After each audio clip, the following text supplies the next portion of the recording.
የኢትዮጵያ የውጭ ግንኙነት ዲፕሎማሲያችን መርሆች መካከል አንዱ ቅድሚያ ለጎረቤት የሚለው አዲሱ ሐሳብ ነው።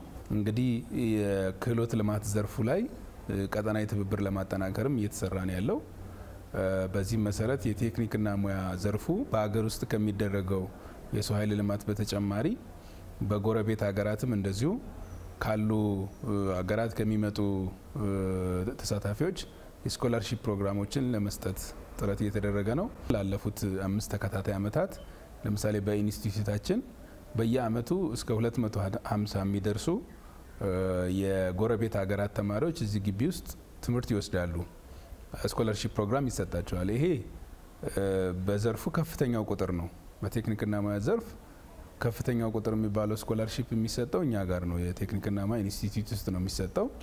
250 በየአመቱ መስጠት ማለት ቀላል አይደለም።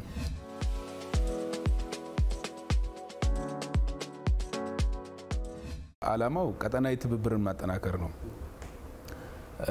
የሚሰራው በቀጠናዊ ትብብር መርሃ ግብር ስር ነው።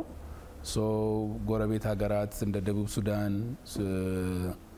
ሶማሌላንድ በተወሰነ መልኩ በአጫጭር ስልጠና ፕሮግራሞች የኤርትራም የሶማሊያም ሱዳንም እንደዚሁ የሚሰጥበት ሁኔታ አለ ማለት ነው። ስለዚህ የቀጠናዊ ትብብር መርሃ ግብሩ እነዚህን ሀገራት ተጠቃሚ ባደረገ መንገድ ነው እየተሰጠ ያለው ማለት ነው።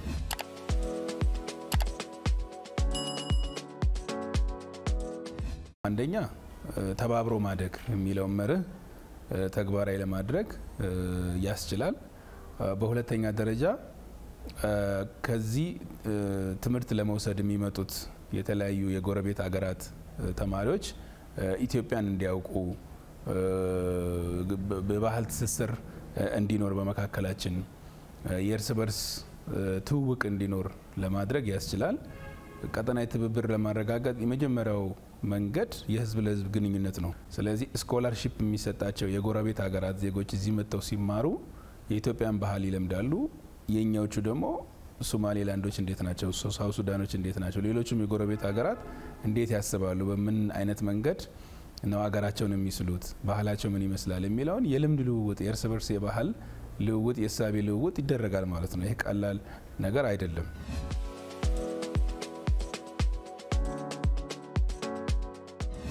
በተለያዩ መንግስት ኃላፊነቶች ውስጥ ልታገኛቸው ትችላለህ።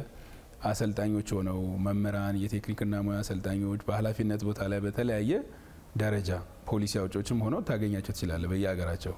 ያ ማለት እንግዲህ እኛ ራሳችንን ስኮላርሺፕ በወሰድንባቸው ሌሎች ሀገራት ለምሳሌ የዛን ሀገር ልምድና ባህል ተምረን እንደምንመጣው እኛ ደግሞ ለሌሎቹ ጎረቤት ሀገራት ስኮላርሺፕ ስንሰጥ ኢትዮጵያ ምን ያክል በቀጠናው በህዝብ ብዛትም በጂኦግራፊም በታሪኳም ትልቅ ሀገር ናት እንደምናውቀው። ስለዚህ ቀጠናውን ይዛ የማደግ ኃላፊነት አለባት ኢትዮጵያ።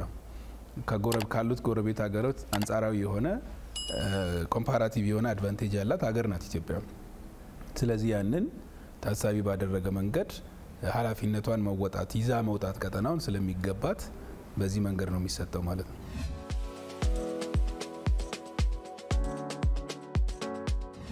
አሁን ያካሄድነው ጉባኤ ካለፉት ጉባኤዎች በተሻለ ጥራት ተሳትፎ ነው የተፈጸመው። የተሳታፊ ሀገራት ወደ 16 ተወዳዳሪ ሀገራት ነበሩ። ተሳታፊዎች ከዛ በላይ ናቸው፣ ግን ተወዳዳሪ ሀገራት 16 የአፍሪካ ሀገራት የዌልዲንግ ሙያተኞችን አሳትፈዋል። በውድድሩም ኢትዮጵያ በ4 ዘርፎች አሸንፋለች። ሌላው ይሄ የዌልዲንግ ጉባኤ እንግዲህ ተሳታፊዎቹ እዚህ መጥተው በርካታ የጥናት ውጤቶችን አቅርበዋል። ወደ 25 የጥናት ውጤቶች ቀርበዋል። የቴክኖሎጂ ስኪል ውድድሩም ደግሞ ተካሂዷል። የዌልዲንግ ስኪል ውድድሩም እንደዚሁ ተካሂዷል። እንግዲህ ይሄ ያስገኘው ትልቁ ጠቀሜታ እንዳነሳውት የኮንፈረንስ ቱሪዝም አንድ ማሳያ ነው። በሶስተኛው የአፍሪካ ዌልዲንግ ጉባኤ በተሳካ መንገድ የተፈጸመ ውጤትም ያገኘንበት ነው ማለት ነው።